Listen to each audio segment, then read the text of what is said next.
Mais ce vieux-là, qu'est-ce qu'il veut? Il est presque mort. Hein?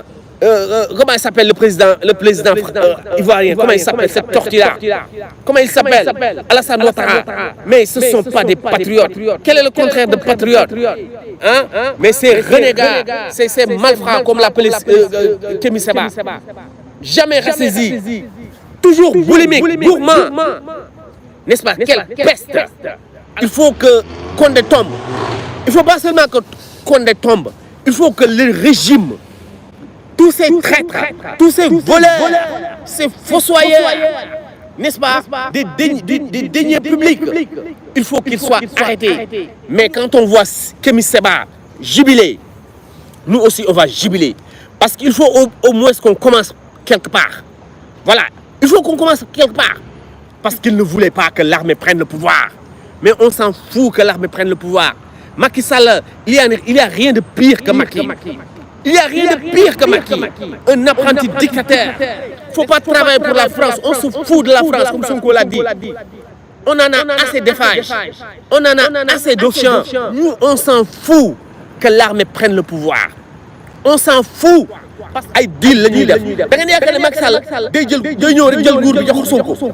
Ni Alpha Condé nu ñu def Alpha Condé Macky Sall bu waaj dem mën na sax gis benn général ne ko jëlal nguur bi mook France. Parce que les troubles au Sénégal, n'est-ce pas, les troubles historiques occasionnés par la défense de Ousmane Sonko contre l'injustice, ces crises du 5 mars, je pense 6, 7, 8 mars, cette crise-là a influé sur la politique de la Guinée. N'oubliez pas que même le président, ce président déchu, il avait fermé la frontière avec le Sénégal et la Guinée.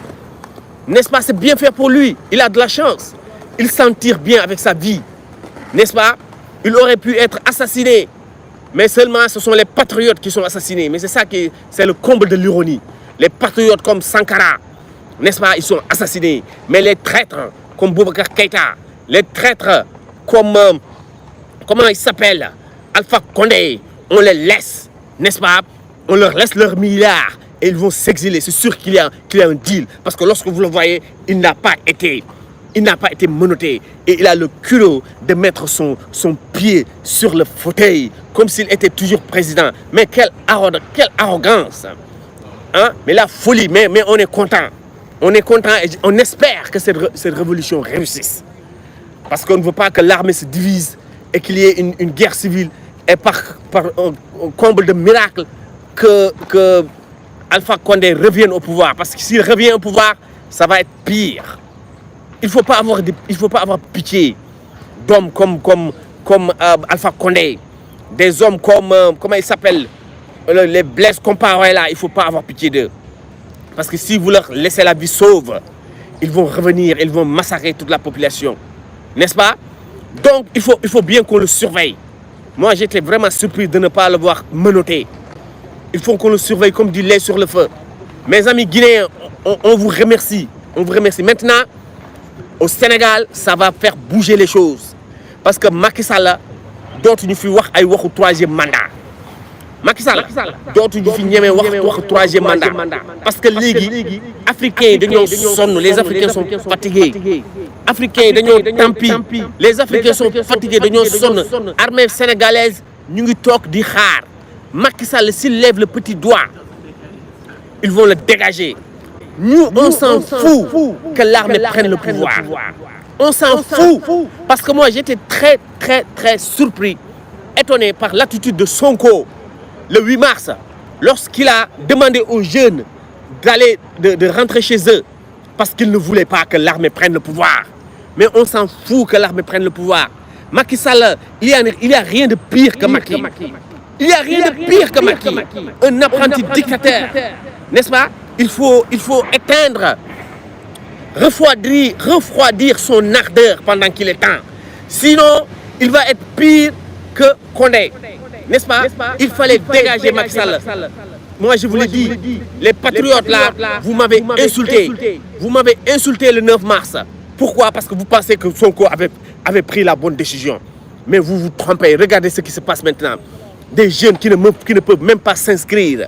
n'est-ce pas, pour les élections, qui ne peuvent même pas recevoir leur carte d'identité. xool leen li xew léegi xale yi mënuñu sax jël seen carte d'identité ñu gis ay façon njuuj njaaj Grand Dakar transfert d'électeurs mais waa APR kañ la ñuy wàcc Sénégal kañ la ñuy wàcc Sénégal waa APR ngeen nekk fii di wax non jàmm la ñu bëgg non Serigne Mountakha non patati patata ñu may saaga lu ne ñu koy def vous voyez le peuple guinéen.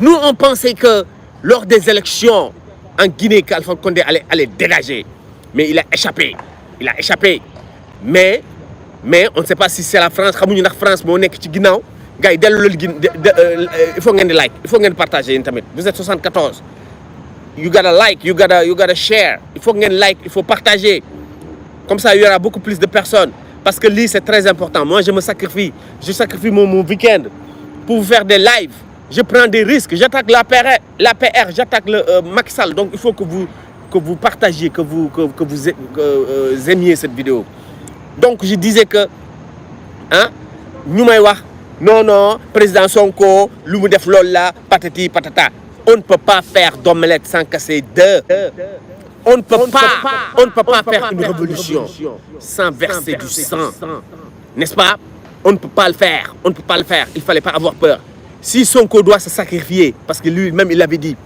si Sonko doit sacrifier sa vie pour le Sénégal il doit le faire parce qu'il avait dit que c'était le mortel combat n'est-ce pas c'était la dernière bataille le mortel combat mais Sonko a reculé au dernier moment mais c'est bien parce que Macky Sall il a promis Macky Sall dafa ne woon dina créer emploi où sont les 65 000 emplois il nous a organisé ce cercle-là à Diamniadio avec Youssou Ndour n'est-ce pas nous parler de 65 000 emplois de 400 milliards où sont les 400 milliards Macky Sall ba 8 février ba yëf yi jeexee qu'est-ce qu'il a fait la police avait continué à arrêter les patriotes entrer dans les maisons traquer les jeunes patriotes pendant ce temps-là qu'est-ce que faisait Ousmane Sonko rien du tout ils n'ont rien fait n'est-ce pas Macky Sall les nargué il a employé des nervis des milliers de nervis qu'est-ce qu'on a fait rien Macky était en train de se regrouper maintenant ça va être très difficile da ngeen yaakaar ne Macky Sall doy ñëw rek jox leen nguur temps yi maa ngi naan Macky Sall dafa lewet dafa sedd mais vous voyez ce qui s'est passé en Guinée là ce sont des deals il y a des gens qui disent que ce sont des deals parce que le Doumbouya là le commandant qui a renversé Alpha Condé on dit qu'il a été formé en France que sa femme est une Française on dit déjà cela que sa femme est une Française qu'il a été formé en France donc c'est peut-être Macron qui lui a dit de prendre le pouvoir pourquoi parce que la Guinée est riche on parle de bauxite on parle de je ne sais quoi ay deal la ñuy def da ngeen yaakaar ne Macky Sall day ñëw rek jël nguur bi jox ko Sonko ni Alpha Condé nu ñu def Alpha Condé Macky Sall bu waaj dem mën na sax gis benn général ne ko jëlal nguur bi mook France mais Sonko bu yaakaaree day ñëw rek jël nguur bi day nax boppam Macky Sall à défaut d'éliminer Sonko physiquement il ne va pas lui donner le pouvoir en 2024 il va créer quelque chose et il va prendre son avion il va partir il va laisser le pouvoir à un général allié gis ngeen mu commencé jël ay nit xaw ma général Fall la xaw ma yu mu commencé kii boo leen yaakaar ne Macky Sall ça va relever du miracle Macky Sall jékki-jékki rek baax jël nguur bi joxe nanguñu élection yi ñu gagné ko mën nañu may élection municipale yi mën nañu ko may élection législative yi mën nañu ko may mais bu ñuy waaj a dem ba 2024 mu xam ne dañ koy gagné te buñ ko gagné dootul xaj Sénégal parce que dañuy fayu ñoom Sonko dañ naan non duñ ko jàpp fii loolu dañ koy wax nii rek Macky Sall moo la ko gën a xam parce que tamit ñi mu jàpp ñoo bëri gars yi laaj leen partagé leen Macky Sall il a fait emprisonner beaucoup de personnes de Khalifa Sall à Karim Wade en passant par Sonko il s'est fait beaucoup d'ennemis n'est-ce pas beaucoup de milliards ont disparu donc Macky Sall il va pas tout simplement laisser le pouvoir à Sonko tout sauf Sonko même Karim Wade moi je ne pense pas qu'il peut y avoir un protocole entre Macky Sall et Karim Wade peut-être Karim Wade d'accord mais Khalifa Sall Sonko Macky ne va jamais leur laisser le pouvoir donc il faut que l'opposition se réveille Macky Sall ces temps-ci il est calme il ne fait rien Macky Sall deful dara man maa ngi naan sax dafa baax xëy na dafa changé si c'est le cas on l'applaudit, on lui dit bravo. Parce qu'il n'est jamais trop tard pour bien faire. Gars, like leen, partagez leen. Il n'est jamais trop tard pour bien faire. Macky Sall li mu yàq yëpp mën na ko defaraat. Parce qu'il faut être patriote. Il faut être sénégalais. Il ne faut pas travailler pour la France. On se fout de la France, comme Sonko l'a dit. On en a assez d'Eiffage. On en a assez d'Auchan. On en a assez de... quelles sont les entreprises françaises? Orange. N'est-ce pas? On en a marre dañoo sonn. Comprendre nga Macky nag xam na ne fi mu nekk nii ñemewul laal Sonko. Macky Sall ñemewul laal Sonko. Macky n'ose pas toucher Sonko, mais il va essayer de l'éliminer d'une manière ou d'une autre. La France va essayer d'éliminer Sonko d'une manière ou d'une autre. Il y a des Guinéens, des analystes guinéens sur les plateaux de télévision qui ne sont pas contents, qui disent que tout ça, c'est la France qui est derrière ce coup d'État. C'est la France qui est derrière ce coup d'État. Mais si c'est la France qui est derrière ce coup d'État, où est-ce qu'on va? C'est vrai qu'Alpha Condé tombe, mais est-ce qu'il y aura une transition démocratique? C'est ça le problème. Est-ce qu'il n'y aura pas quelqu'un de pire qu'Alpha Condé qui va essayer tout simplement de continuer l'héritage français, n'est-ce pas? Le bilan français d'Alpha Condé. Mais quand on voit Kémi Séba jubiler, nous aussi on va jubiler. Parce qu'il faut au moins qu'on commence quelque part. Voilà. Il faut qu'on commence quelque part. Il faut que Condé tombe. Il ne faut pas seulement que Condé tombe. Il faut que le régime, tous ces traîtres, tous ces voleurs, ces fossoyeurs, n'est-ce pas, des deniers publics, il faut qu'ils soient arrêtés. Dañu war a goqi milliards yëpp ñoom ñëpp dañu war a goqi milliards yi mais jàpp Babacar Keïta bàyyi ko mu dem son fils ñu bàyyi ko mu dem mais Alpha Condé quand on le voit dans le salon là avec les militaires mais c'est extraordinaire. C'est extraordinaire. C'est comme si c'était un deal. Parce qu'on va l'emprisonner, on va lui demander de donner les codes de tous ses comptes à l'étranger. Parce que nous sommes tous des dooméram. Alpha Condé de leer ne lu mat 100 milliards 200 milliards am na ko sur les comptes en France ou bien dans les entreprises offshore. Il faut qu'on retrace tout ça. Mais ce vieux-là, qu'est-ce qu'il veut? Il est presque mort. Hein? Comment il s'appelle le président ivoirien? Comment il s'appelle cette tortue-là? Comment il s'appelle? Alassane Ouattara. Mais ce ne sont pas des patriotes. Quel est le contraire de patriote? Un renégat, un traître. Ce sont des traîtres. Les Alassane Ouattara là. Mais ce n'est pas possible. Ils ne travaillent pas pour l'Afrique. Il y a des bébés qui meurent tous les jours en Afrique. Mais c'est minable là. 40 ans de pouvoir. N'est-ce pas? Même si vous n'étiez pas dans le pouvoir, vous étiez des hauts gradés. Ou bien des ministres, des députés. Hein? Mais ces renégats, ces malfrats, comme l'appelait Kémi Séba, jamais ressaisis. Toujours boulimique, gourmand. N'est-ce pas? Quelle peste! Alassane Ouattara, regardez-le. Regardez ce Alassane Ouattara. Ça permet de faire un 3e mandat. Mais c'est du n'importe quoi. Macky Sall, ça c'est un avertissement pour lui. C'est un avertissement pour lui. Il va passer par nos cadavres. L'APR. Moi, je vous dis que les Sénégalais sont des guerriers. 8 mars, war nañ leen ñun ay jantal lañu.